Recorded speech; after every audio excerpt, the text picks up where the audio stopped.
안녕하십니까. 유튜브 채널 경제를 말하다는 IT와 반도체 이슈, 신소재와 미래기술 및 우리 경제 전반에 대한 컨텐츠를 통해서 업계의 전망과 투자에 필요한 인사이트를 여러분들께 제공드리고자 합니다.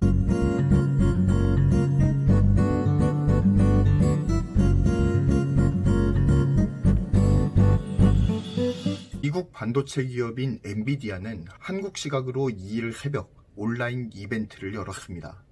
이 이벤트에서는 엔비디아의 차세대 GPU의 발표가 있었습니다. 바로 지포스 RTX 30 시리즈가 그것이었습니다. 젠슨 황 CEO는 이날 새로운 RTX 3080, 3090, 3070 모델을 공개했습니다. 이번 시리즈는 2세대 RTX 아키텍처인 암페어를 기반으로 제작이 되었습니다. 이전 세대에 대비해서 최대 2배 빠르고요. 그리고 전력 효율도 1.9배나 좋아졌다고 합니다. 엔비디아 RTX 30 시리즈는 빛을 실시간으로 추적해 반사와 명암을 표현하는 레이 트레이싱 기술과 AI 등을 융합해서 개발자들이 완전히 새로운 세계를 창조할 수 있도록 돕는다 라고 젠슨 황 CEO는 소개하기에 이르렀습니다. 레이 트레이싱이라는 기술은 3차원 컴퓨터 그래픽에서 사용되는 기법 중에 하나인데요. 가상적 광원에서 나온 빛이 여러 물체의 표면에서 반사되는 경로를 역추적하면서 각 물체의 물성을 표현하는 기법이라고 합니다. 이걸 제가 쉽게 설명하려고 노력은 해봤는데요. 저도 잘 이해가 안 가는 대목이기는 합니다. 그렇지만 한번 최대한 쉽게 한번 설명을 드려보도록 하겠습니다. 사진은 하나하나의 픽셀들이 모여가지고 구성이 되죠.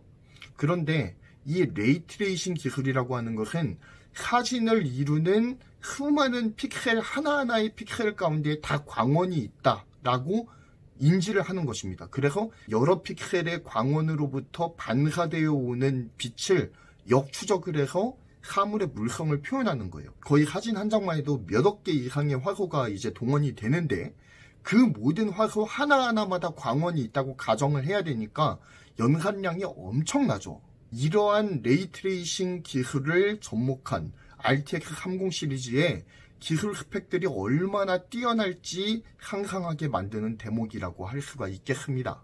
그런데 중요한 것은 이러한 고성능 RTX 30 시리즈 GPU를 제작한 곳이 TSMC가 아니라 삼성전자 파운드리라는 데에 있습니다. 엔비디아는 이전 RTX 20 시리즈의 경우에는 TSMC의 12나노 공정에서 생산을 했습니다. 또한 지난 7월에 공개했던 데이터 센터용 그래픽 칩의 경우에는 TSMC의 7나노 공정을 활용해서 제작을 했죠. 이러한 것을 미루어서 생각해 보았을 때 엔비디아와 TSMC는 굉장히 밀접한 관계를 가진 기업이었다라는 것들을 알 수가 있습니다. 삼성전자에게도 엔비디아는 물량을 주기는 했습니다. 그렇지만 하이엔드급 제품은 아니었어요. 보급형 GPU의 생산을 삼성전자에 맡기고 하이엔드급 제품의 경우에는 TSMC와 협업을 해왔다라는 것입니다. 그랬던 엔비디아가 이번 RTX 30 시리즈 GPU의 생산을 삼성전자 파운드리에 맡긴 것으로 알려지면서 앞으로 엔비디아가 삼성전자 파운드리에 배정하는 물량이 늘어날지에 대해서도 지금 초유의 관심사가 쏠리고 있는 중입니다. RTX 30 시리즈는 삼성전자의 8나노 공정으로 양산을 한 것으로 알려져 있는데요. 삼성 8나노 엔비디아 맞춤형 프로세서는 트랜지스터 밀도를 높이고 효율성도 개선하는 데에 성공을 했습니다.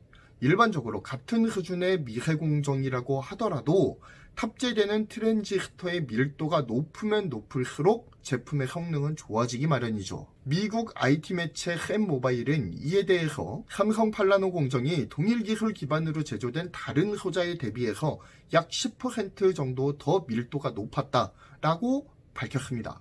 그리고 이어서 두 회사가 반도체 설계 등에서 오래 협업해온 결과로 엔비디아가 성장한 만큼 삼성전자 또한 기술적으로 성장한 것으로 받아들여진다라고 덧붙이기에 이르렀습니다. 파운드리 업체는 공정 개발 단계에서부터 팹리스 업계와 계속적으로 의견을 교환하면서 공정을 개발을 해요.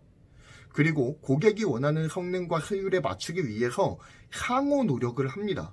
계속해서 의견을 교환하고 그리고 공정개발도 같이 하고 그리고 설계도에 대한 의견도 같이 나눕니다. 그러니까 모든 것이 융합돼서 돌아가는 거예요. 그냥 설계도 하나 던져놓고 야 이대로 칩 만들어 이게 아니라는 겁니다.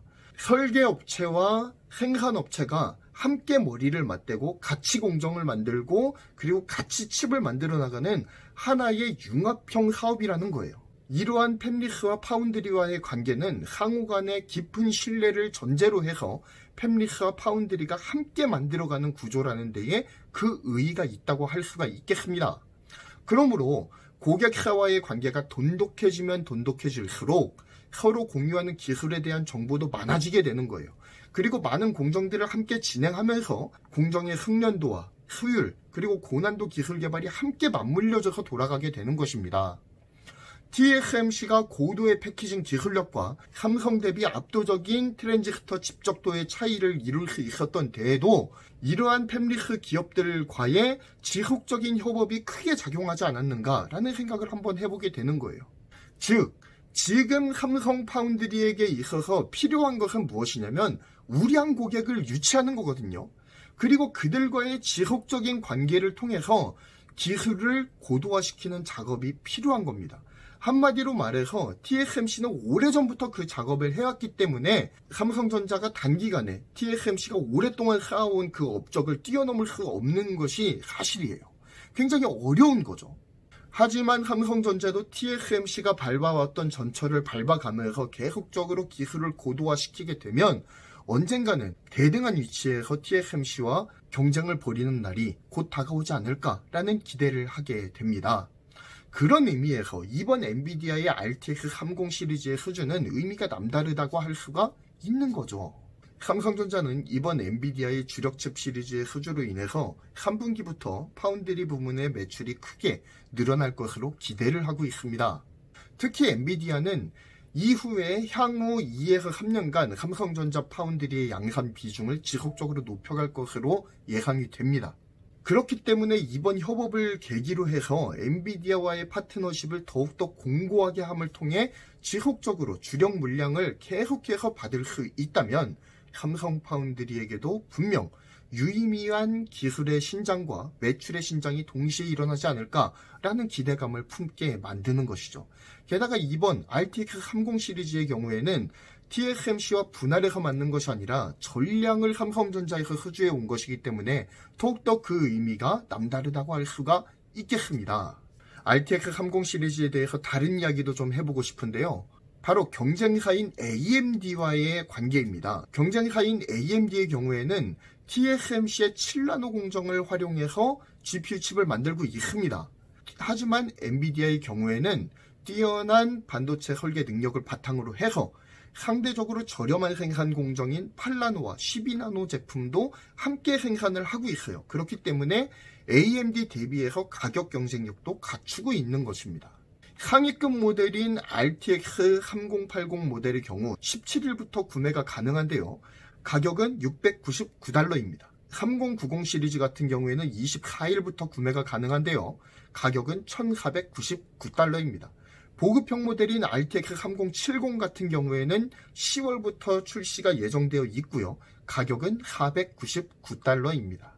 투자 전문지인 베런스는 이번 그래픽칩이 상대적으로 저렴한 가격에 출시된다는 것에 주목했습니다. 그리고 또한 이와 맞물려서 소니나 마이크로소프트의 콘솔 게임기 출시가 임박한 상황까지 겹쳤다라는 것이죠.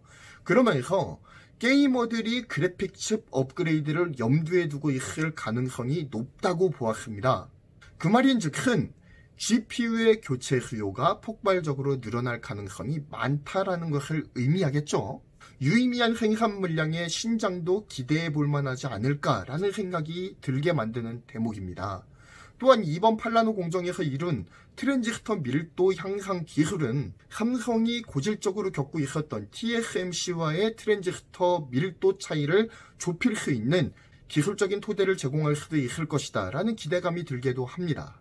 어찌되었든 최근 삼성 파운드리의 실적이 남달라요.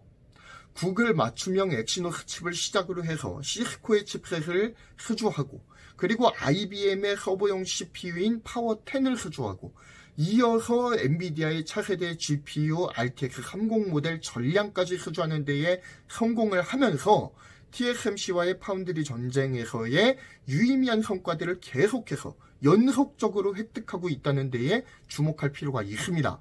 이러한 희소식들이 계속된다면 이제까지 TSMC에만 물량을 맡겼던 팹리스 업체들, 그 굴지의 팹리스 업체들이 삼성 쪽에도 서서히 생산 물량을 배정해줄 가능성이 더 높아지지 않을까요? 한번 행복 회로를 굴려봅니다. 게다가 지금 TSMC 같은 경우에는 생산 로드가 굉장히 많이 걸려 있습니다. 그래서 AMD의 라이젠 CPU 같은 경우에는 생산 차질이 우려되는 상황까지 몰렸다고 하니까 삼성에게까지 이러한 낙수 효과, 물량의 낙수 효과가 미칠 수 있을 것으로 보입니다. 가능성이 없는 얘기가 아닌 거죠. 물론 이거는 예상일 뿐입니다. 행복 회로를 마구 굴려보는 것이죠. 그렇지만 판단은 여러분들의 몫으로 맡겨두도록 하겠습니다. 이상 IT와 반도체 이슈를 전달해드리고 투자의 인사이트까지도 함께 전달해드리는 경제를 말하다였습니다. 구독, 좋아요, 알림 설정 꼭 부탁드리겠습니다. 감사합니다.